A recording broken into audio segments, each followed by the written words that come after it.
During week 236 of Brada's Branded Thoughts, our annual sit down with our bracketologist Tim Krueger of Stadium. We talk about the Iowa men and their bubble bursting game against Ohio State on Thursday. How important is that win and then potentially a quarterfinal win against the Illini? Plus, we'll talk a little bit about the national scene and some major games, some rooting interest for Hawkeye fans throughout the week. All that coming up during week 236, our exclusive bracketology sit down with Tim Krueger. This is from the Hawkeye of the Storm. Let me introduce you to one of the proud supporters of From the Hawkeye of the Storm, Iowa floor covering down in Bondurant. Now, for the last year and a half, you've heard me talk about this great company in the heart of central Iowa. They've got their tough core, click together, 4.5 millimeter waterproof vinyl flooring, great for you DIYers out there. But even if you're just a contractor or you need a different type of flooring, they've got you covered, whether it be tile showers, carpet. Give Iowa Floor Covering a chance to serve you better and serve your flooring needs. Visit them online at iowafloorcovering.com. That's iowafloorcovering.com, or you can give them a call at 515-379-7000. That's 515-379-7000. Thank you to Iowa Floor Covering in Bondurant. I want to welcome everybody to week 236 of the podcast here from the Hawkeye of the Storm. I'm pleased to be joined by a good friend of mine, Tim Krueger of Stadium, who is a busy, busy man here in the month of March, as he always is. Tim, welcome to the show once again. I appreciate you taking the time. You are busy with Stadium. You're busy with Blue Jay Banter.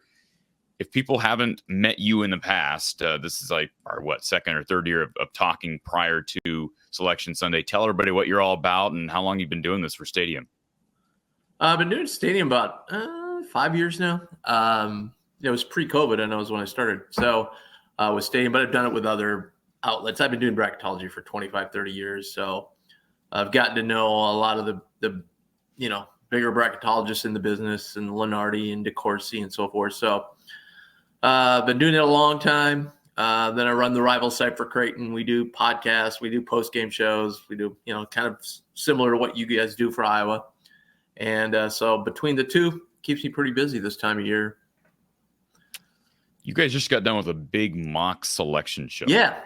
And that is, tell us all about that. I mean, people can go back and watch that on YouTube if they haven't already.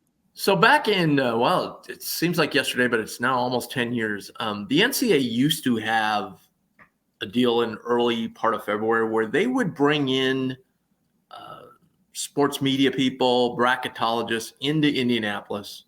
They'd set up the room exactly like the committee has it, and they would do a selection, and you would do it. You would arrive like Wednesday-ish, and I guess it was Thursday. I guess we were only there one day. Yeah, so we kind of crammed it all into like a day and a half, really. But you would go through the whole selection process using all of their tools, everything they have, which was awesome. And, so 1 year I got invited. One of the last years, I think they only did it one more year after I was there, and then they discontinued doing it. I don't know why. Probably, everybody had to pay their own way to get there and pay their own hotel. So I don't know. The cost really couldn't have been that great. And I think the publicity they got from it was tremendous, and it would spread the word about how the whole process goes. But they just stopped doing it. It was a great deal. But you're in there, I'm sitting across from Mike Tirico, and, we're discussing all these teams. And, if anybody knows about, basketball, Mark Titus was one of our committee chairs. Imagine that. Guy was pretty funny. Stuart Mandel was the other guy. We had tons of people.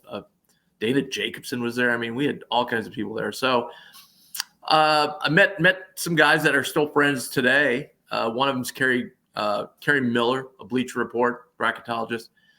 And I always thought, gosh, this would be pretty cool to get everybody together and do this, like just pick some of the top guys. And well, then COVID came and we all discovered, Zoom and all the ways you can go online and do presentations. So we started 3 years ago. I got together some of the top bracketologists in the country, and we set up our own mock selection and did it over from Thursday through Sunday. So it was a long process. We put in more time, much closer to the committee, used all the committee's rules, procedures, principles. We do it exactly like they do. And this year I thought, well, God, it would really be cool if we got all together in the same room. And as I mentioned to you off air, this fabulous sports bar that's downtown Omaha now is called Let It Fly, and it has a podcast, a state-of-the-art podcast studio in it. So the first time I walked in there, I thought, man, this would be great for mock selection. And so we're able to work it out, got everybody in here, and we kicked it off last Friday. We did it all day Friday and then all day Saturday. We took a break. I took them to the Marquette Creighton game, which they enjoyed immensely. And then we wrapped it up Sunday morning. And basically we're just like a committee. And it's pretty amazing, when you do bracketology yourself and you're going through all the teams, great. But when you get 6 people in the room and you have to vote on these things and you get ties. I mean, I can't tell you, close to Hawkeye fans over there, we went over Kansas, Baylor, Iowa State, for the end of the 2, top of the 3. We must have spent in 2 different sections, if you combined them, an hour and a half talking about those 2 teams. And when we're breaking down every single game and just, we had several votes and we had several ties. I mean, that's how close it was. And, people see a team, the last number 2 seed, and then they see their team in the middle of the pack in the 3 line, and they're just outraged. How could you do that? And it's so close. I mean, it's basically at the end, you're just throwing a dart and going, oh, whoever I land on here, I mean, it's that close. So, and it all depends on what you like. Do you like more high quality wins? Do you like more wins against the field?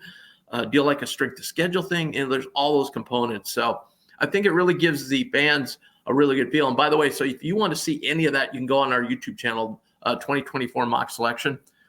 Day 1, you'll be seeing the early part of day 1 was on session 1 was seeding some of the teams, probably 7 seed through 10 seed.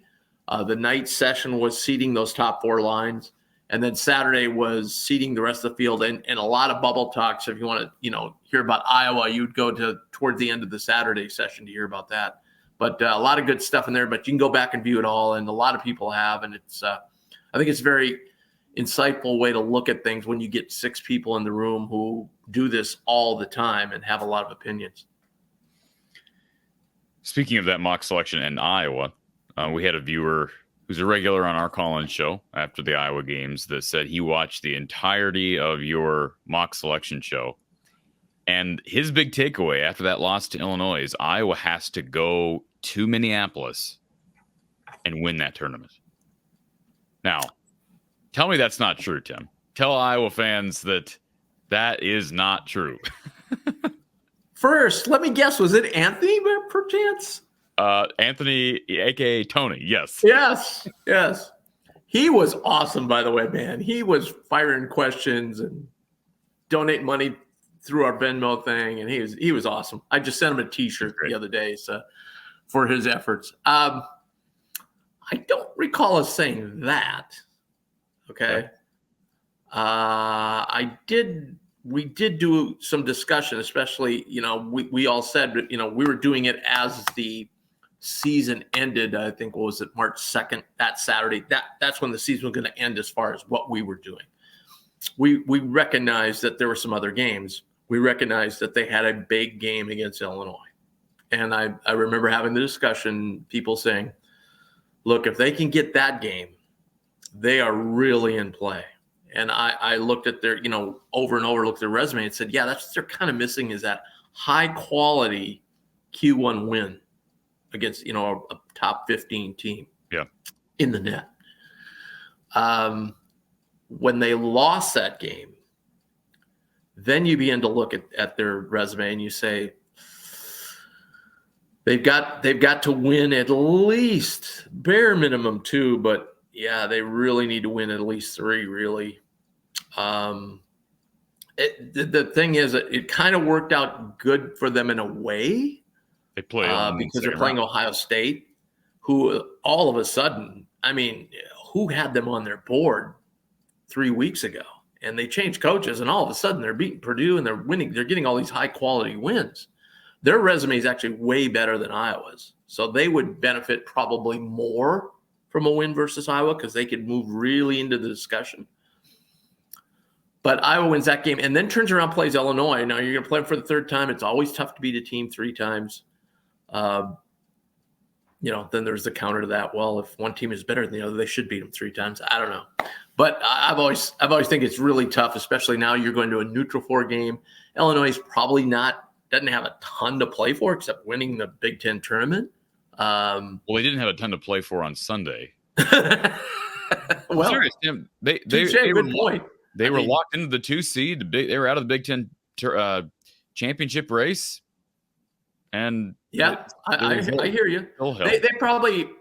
They probably do have seeding. I mean, they could, if they would have lost, say, Sunday, then lost the first game in the Big Ten tournament, they probably would have dropped out of that 4 line down to the 5 seed. So that overall in the NCAA tournament, so that would hurt them. They're not thinking about that though. Right? They're not thinking about, like, the players are not sitting here thinking, well, if I lose this game and I lose the first game in the Big Ten, like, I'm just saying motivation wise, last game of the season versus what we're going to see if Iowa meets them on Friday. I think. No. I would agree with you, but now this day and age, I know I go to Creighton practices, and those guys kind of know where they sit. Well, that's because you're at Creighton practices, Dan. It's because you're at Creighton practice. I would like to share with you a discussion me and the head coach had one day, and it wasn't a discussion; it was a one-way discussion. Him yelling at me, basically. I'm like, "Hey, guess what? I don't decide. The committee decides." Our own Greg McDermott from. Yes. Yeah. Now, I talked to him a few days later, and he was laughing about it. So I was laughing about it too. So he was trying to rattle my cage, I think, a little bit. But anyway. So go back to Ohio State just for a second, because we're going to spend the better part of the next 40 minutes talking about the bubble. And we'll cover a couple national storylines, but I want this to be about Iowa. And that's what our viewers are here for. As it relates to the game against Ohio State, if Ohio State wins this game, let's talk implications for them. Do they need to go beat Illinois? And if they get 2 wins against Iowa, against Ohio State, are they a serious contender for one of the Final 4 bids? Yes, they are. Very much so. Ohio State just, again, I say overnight. And not only that, they shot up the net. They were down in the 70s, and they shot up. Now they're at 55. They've got 2 top 10 wins. And when I'm giving these rankings, these are all net rankings, okay? So they've got 2 top 10 wins over Purdue and Alabama. They've also added another top 25 against Michigan State, as does Iowa. Okay, so that's 3 in the top 25. You throw Illinois in there, who's sitting at 15 right now. That would be 4 in the top 25. There's no other bubble team that has anything like that.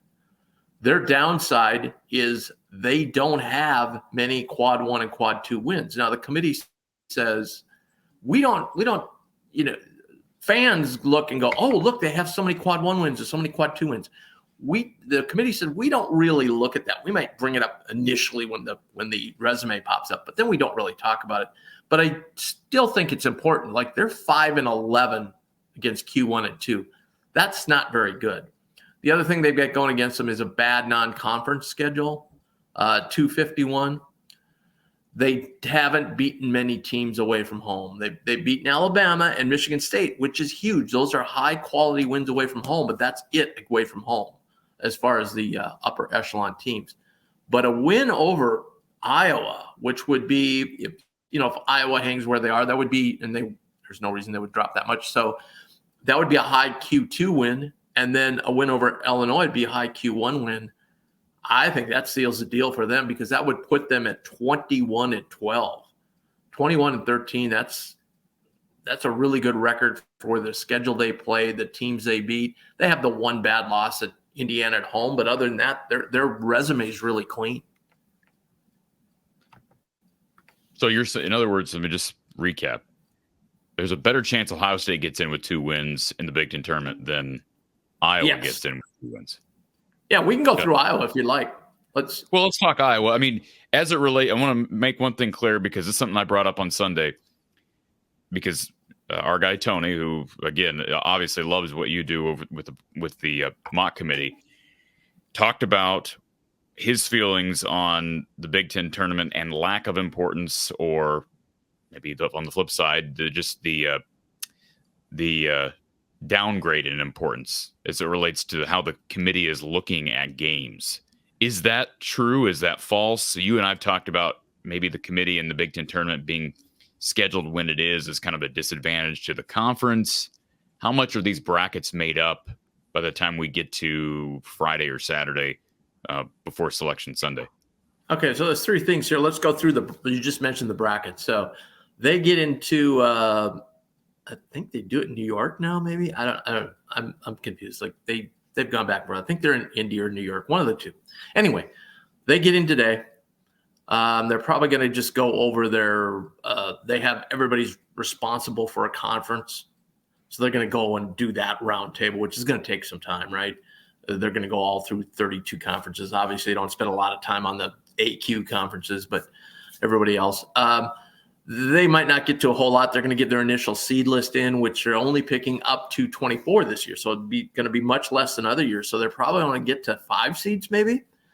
And then they'll start picking teams into the field, the 6 lines, so to speak, 7 lines, so forth. They'll go into tomorrow to do that. Tomorrow, later on, they'll seed the top 4 lines. So now we're into Wednesday. Thursday, they'll do some more seeding. And then probably Thursday night-ish, Friday morning, they will look at the bubble and do the bubble teams, putting them into the field and then seeding them later. So generally speaking, by noonish Saturday, they've got their seed list done.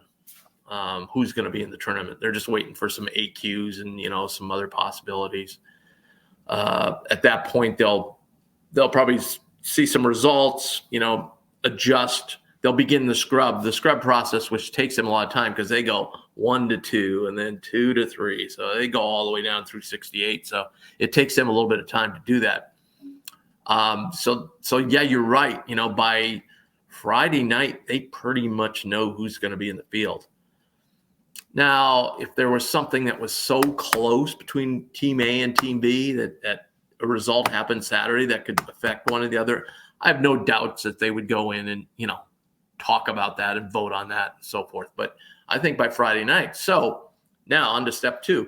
We're talking about the Big Ten tournament. So the Big Ten tournament's only in the quarters on Friday. So we're not even looking at semis. That's why when you're talking about Iowa, they win over Ohio State and then beat Illinois. That's probably all that's going to be really seriously looked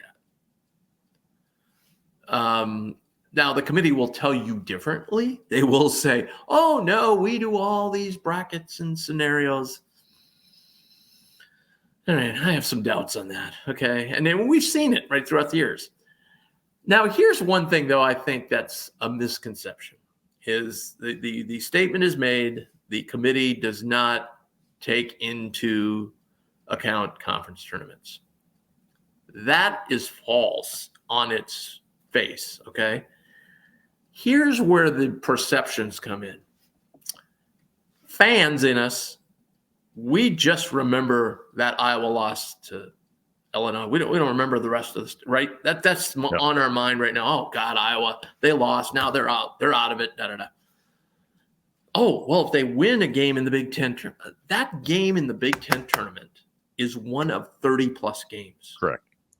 That game is no more important than the game they played against Creighton in November, or any game they played in November or December or January. It's just one game.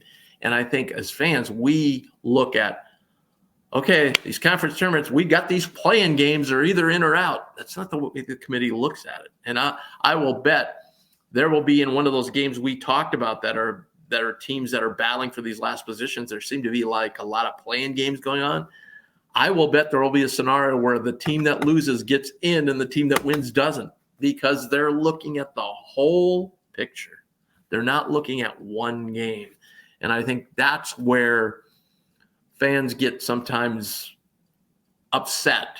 The most recent one was A&M a couple years ago, right? I mean, they ran through the SEC, got to the finals. They had some big wins along the way. I still think that was a bad decision on the committee part, because if you looked at their resume, it was way better. I think Notre Dame got in that year. I think there were way better resumes that they had versus the teams that put it in. Which then again flip back to, well, they didn't care anything after Friday, which I don't know. You know, they say they did. I will say this: the reveal. They said they had a couple of brackets because when we go back to the reveal, 3 weeks ago when they did the top 16 reveal, they said they had a couple of contingency situations because San Diego State played late that night on Friday night, and they were doing the reveal, 11 a.m. Central Saturday morning. And San Diego State won that game, and it was I forget who they played, but they played somebody in the upper echelons of the Mountain West and won the game. And suddenly everybody was shocked when they saw on the board that they were 14th overall. Well, to me, that meant that maybe they did have a contingency bracket on what happened in that game. And maybe they were already in, but they were going to move them up a couple slots if they won that game. So in that respect, maybe this committee is taking recent results more seriously. It's a big leap to go there just from that one instance, but it is something to remember and think about. Straight from the man cave, Kinnick Under the Kitchen, authentic, original player artwork is being drawn up for Hawkeye fans everywhere. Locally made prints of stars wearing the black and gold from the past, present, and future. How about current Hawkeye superstars Cooper DeJean and Torrey Taylor? Legends of the past like Jack Campbell, Spencer Lee, and Tim Dwight. Plus future phenoms like Aaron Graves. There are so many options available. They make great gifts, and your purchase benefits the Hawkeye athletes wearing the black and gold. Visit Under the Kitchen on Facebook or at Under the Kitchen's new website. That's underthekitchen.square.site. Again, that's underthekitchen.square.site. Check out Under the Kitchen today and get your authentic, original Hawkeye print. You talk about that high quad one potential win this past Sunday against Illinois, and we don't have to recap what happened in that game. I think fans, including myself, I mean, I'm a fan at heart. I frustrated by a senior night flatline is what I called it on Sunday. But they do have an opportunity this coming Friday, potentially. They get by Ohio State to get a rematch with Illinois and on a neutral court. So just hear me out here, Tim. If the committee, if we're assuming that with the win this past Sunday against Illinois at home would have been that high quad one victory that would have maybe pushed them over the threshold, why should we not assume that a neutral win against that same team on Friday would push them over the threshold? Because you said maybe two, but probably more. Yeah. What I'm saying they need maybe more than that is just to say, okay, now you got over that threshold, you're probably in. Okay. You might be in over Illinois. Now here's the thing. What it all down to, it's not just down to what Illinois or Iowa does, it's not just down to what they do, it's what other teams do, right? Yeah.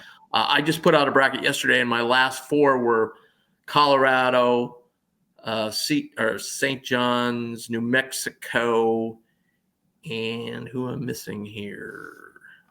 I'm missing somebody. Hold on. Why can't I remember? Indiana State? St. John's, Colorado, New Mexico. TCU was the other one. TCU. Okay. So those were my last, four in to show you how close this thing is. And what people don't understand too is the scrubbing process. This morning, I kind of scrubbed some of those teams just in and just out. And when I was done with that, before I jumped on with you, I was like, I should have had A&M ahead of New Mexico or Colorado, either one. Those two are very close. A&M has a way better, they have three high quality wins, and their only downside, their record's the same as Iowa, 18-13.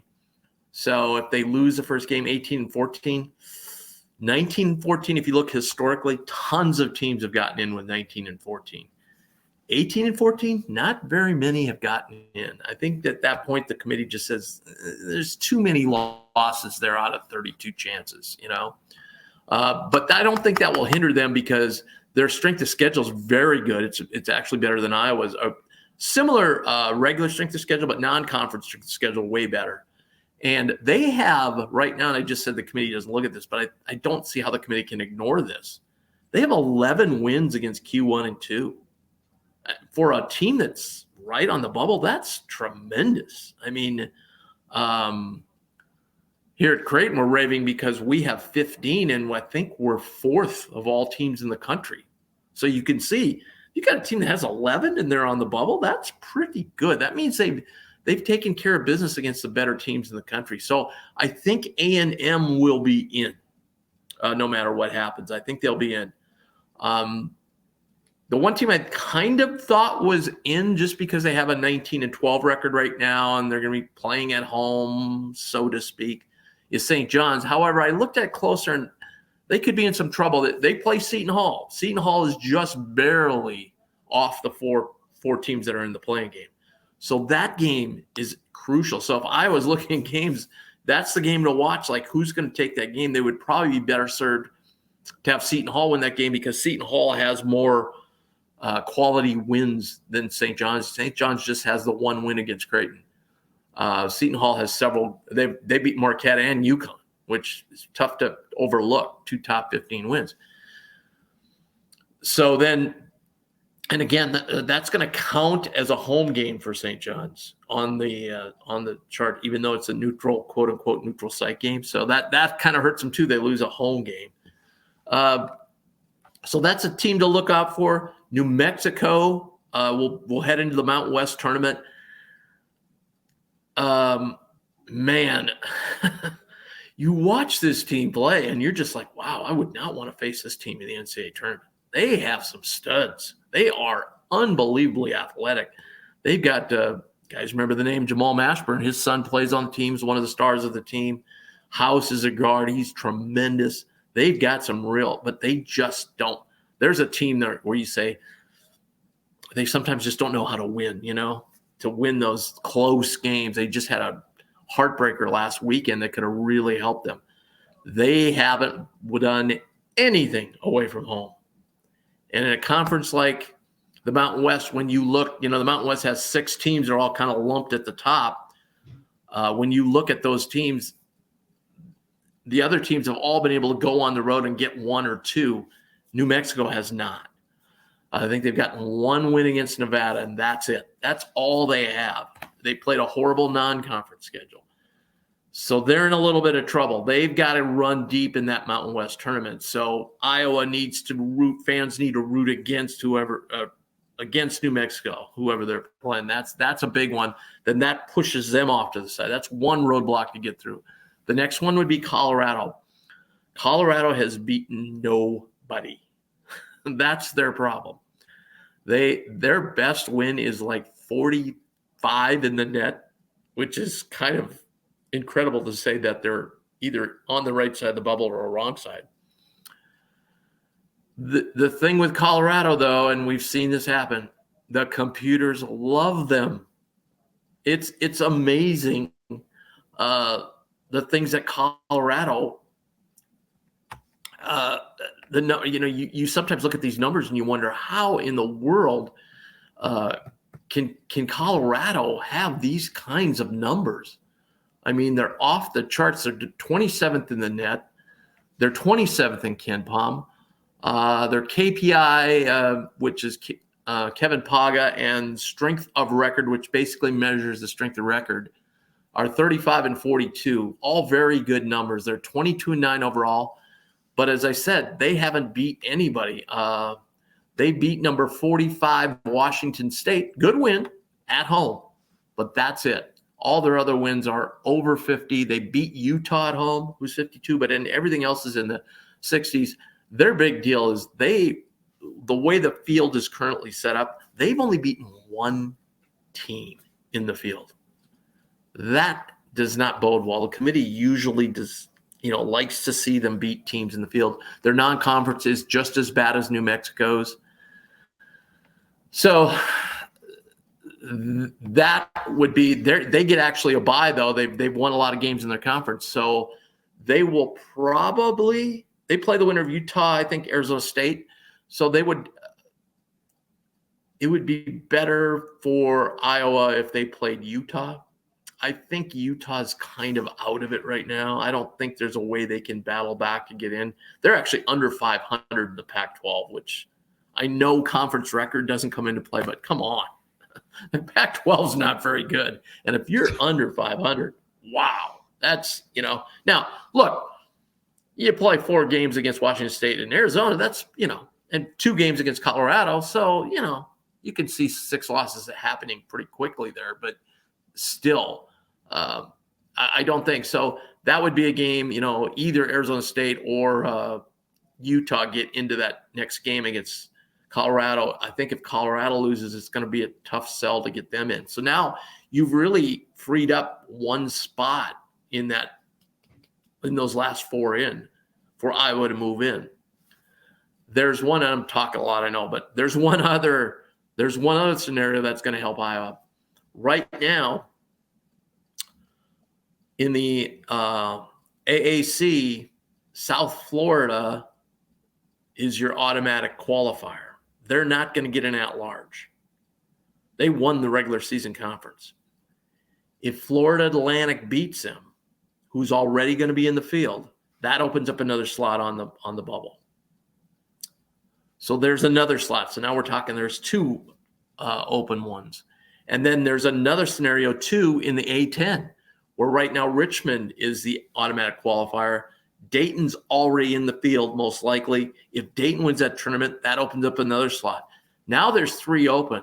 If you consider, let's say, Colorado is out, let's say, not everything's going to work. It generally doesn't all work in your favor, but let's say Colorado loses and they're out. So now you got 3, and those other scenarios happen. There's 3 more spots of teams to move in. So now if Iowa wins 2, they're in. I don't see any other teams. You'd have A&M, St. John's, let's say New Mexico goes on a run and stays in there, but then you would still have 3 more slots. So now you're looking at Wake Forest, perhaps. I think Iowa has a better resume than Wake Forest. You could go the Indiana State route.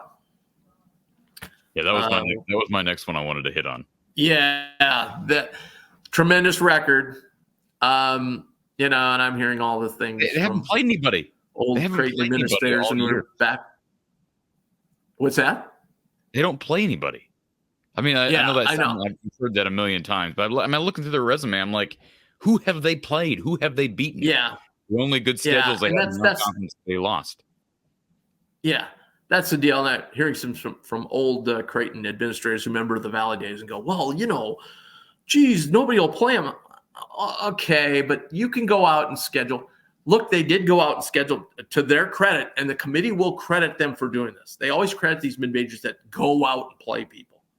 There was James Madison got in as an automatic qualifier, but they were a team similar with a lot of wins had they not won their conference tournament. They beat Michigan State, but that was it, right? They didn't really go out. There's other games they could have played. Same with Indiana State. They played 2 really high-quality games. They unfortunately lost them both. And handled. They lost them both. And they lost to Michigan State. So if you're comparing, all right, James Madison went in there and won. They lost to Michigan State. You could have got into an MTE with some, they don't have to be, Purdue and Houston and UConn. They can beat teams in the middle of the fields in the 40s and 50s, your Washington States and so forth. But, I get who knew Washington State was going to be that good this year, right? But they could have done more than that. And not only that, they could go out and play, Mountain West teams. Look how much that would have helped anybody in the field if you got out and played a Mountain West team. So Tim, do they have a Power 5 win? They don't, do they? No. I don't know. Drake actually, the Valley would have been better served to have Drake lose that game Sunday, because Drake actually had a better resume, because they beat Nevada, who's shooting up the charts right now. They're going to be like a 7 seed probably. So at least Drake went out, beat a team that going to be easily into the field. You can't say that about Indiana State. And, hey, let's face it. I know you lost 2 close games. but you went 1-2 against the best team in your league. Yep. You know, that hurts. And you also had a Q4 loss, which really didn't help your cause. So you start adding it up. I just don't think they will get in. But at any rate, you know, the win, you know, so let's just go back to Iowa a second. Let's say they beat Ohio State. So that's kind of, I think Ohio State might still have a chance if we talked about those 3 extra spots open up. They still might have a chance to get in, even with a loss, because there's nobody else. Like if you're going to push, so you put Iowa in, you put Wake Forest in, you got to come up with another team, right? And maybe, you know, like I said, maybe Ohio State. You could perhaps look at a team like, you know, maybe I just can't see Memphis. Memphis has too many bad losses. Kansas State would be one who could go on a run in the Big 12 tournament. And they've got a lot of their resume is somewhat similar to Ohio State's. The problem there is they've beaten nobody away from home. I mean, nobody. And so even you'd get some neutral wins, I guess, out of that. So they could be another shot. But boy, beyond that, that's about it. I mean, so frankly, if those scenarios happen, Iowa doesn't have to do a lot. They just got to beat Ohio State, beat Illinois. And like we talked about that, now we're into Saturday. The committee's probably, if the committee already said, okay, they're in, they're probably not going to change it with a loss to whoever in the semifinals. So is there a scenario in your mind in which Iowa gets in with only 1 win?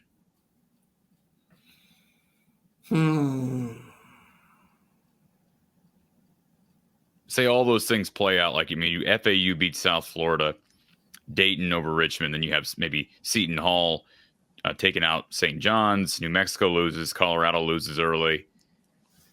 Does Iowa sneak in with just a win against Ohio State? Because Ohio State then would be out, clearly, so they wouldn't be. I don't know. They could still, their resume is still pretty good. Ohio State with a loss. They would still be in the consideration.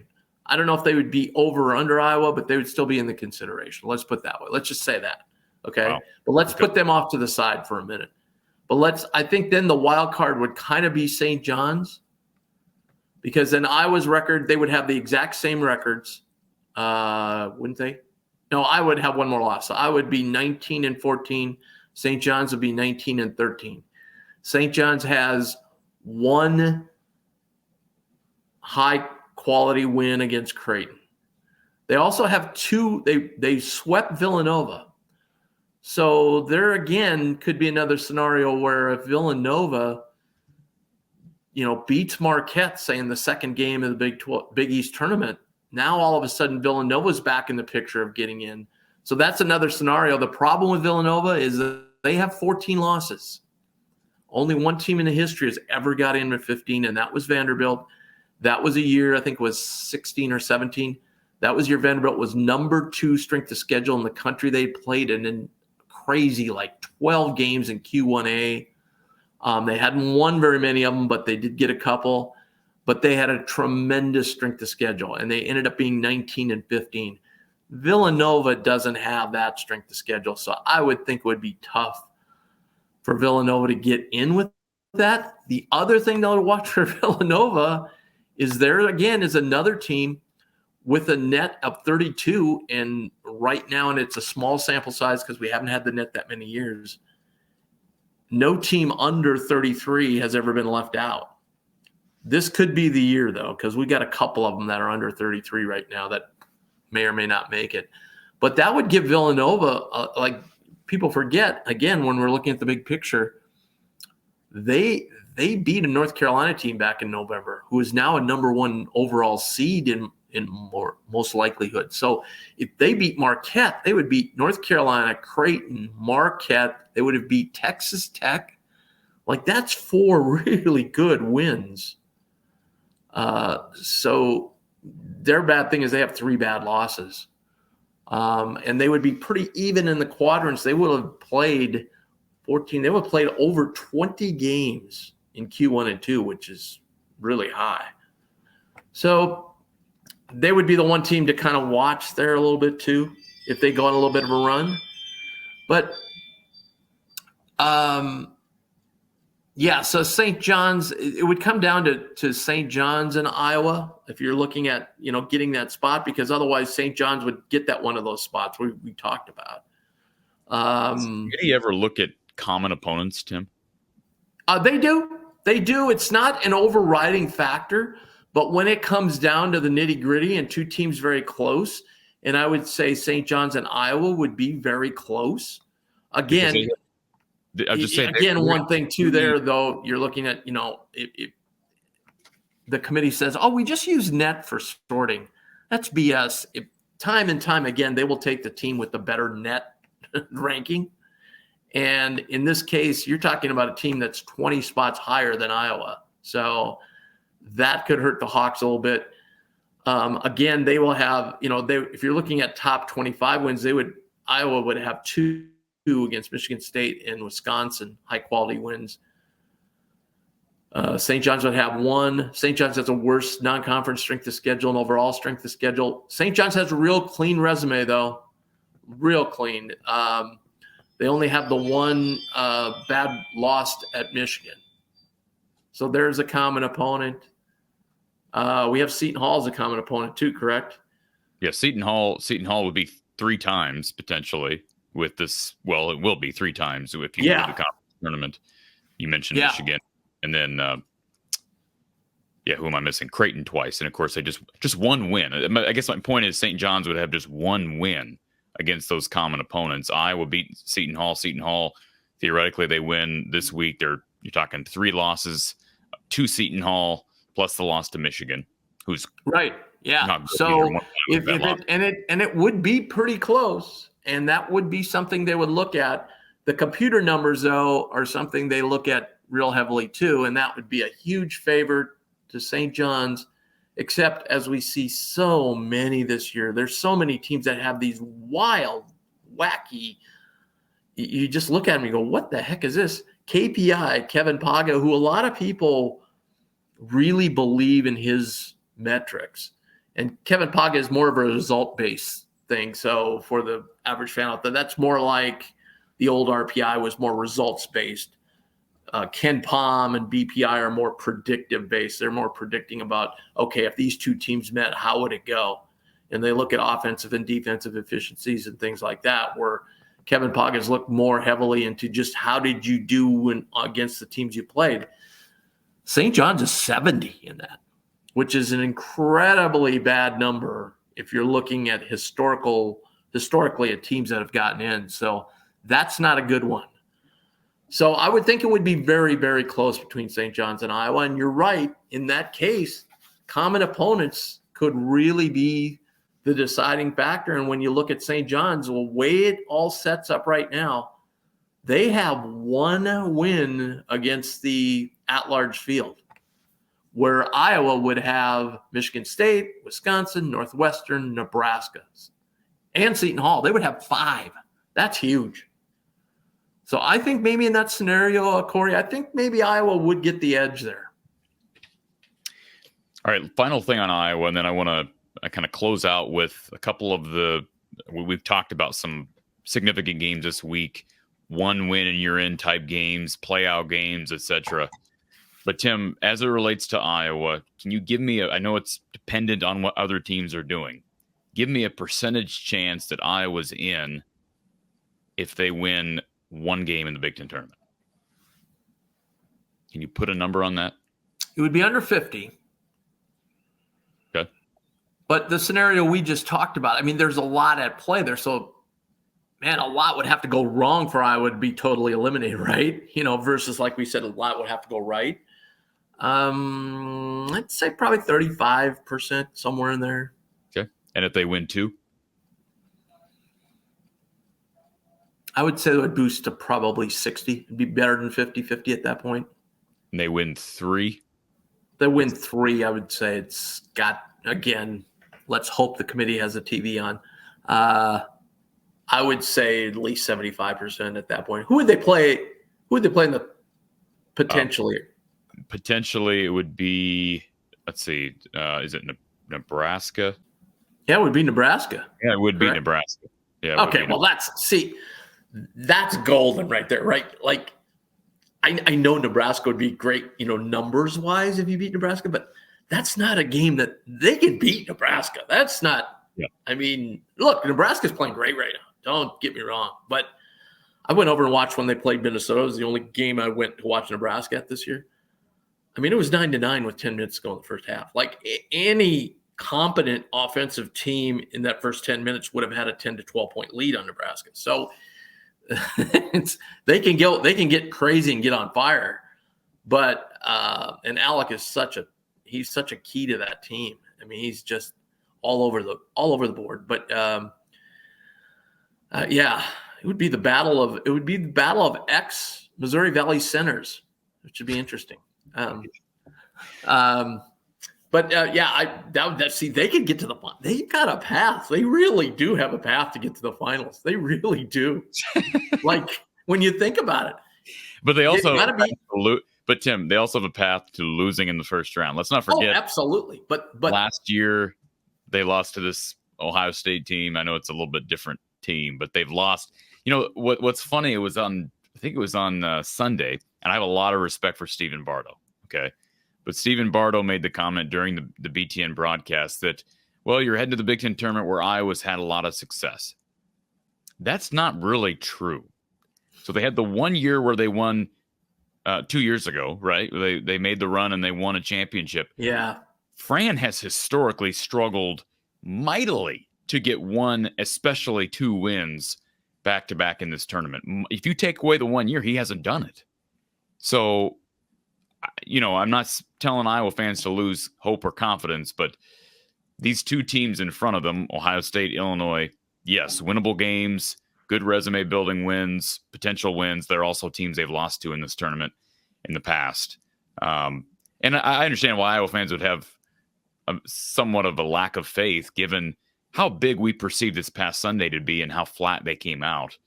And so maybe things will change. I mean, we could talk about implications about other games. Let's cover some playout games, Tim. Can you give me a few games that teams have to win this week in conference tournament play, or else they are pretty much done? Yeah, let's start with the Big 12. We've got TCU, Oklahoma in a play-in game. Most people think these 2 teams are comfortably in. I'm sorry, they are not. They have beaten nobody. They play in a conference with a lot of opportunities to knock off top teams, and these 2 teams have both only knocked off 2. Now, TCU they have that win that's down in the 30 range in the net, a little better, but they also have a plus 300 strength of schedule in non-conference.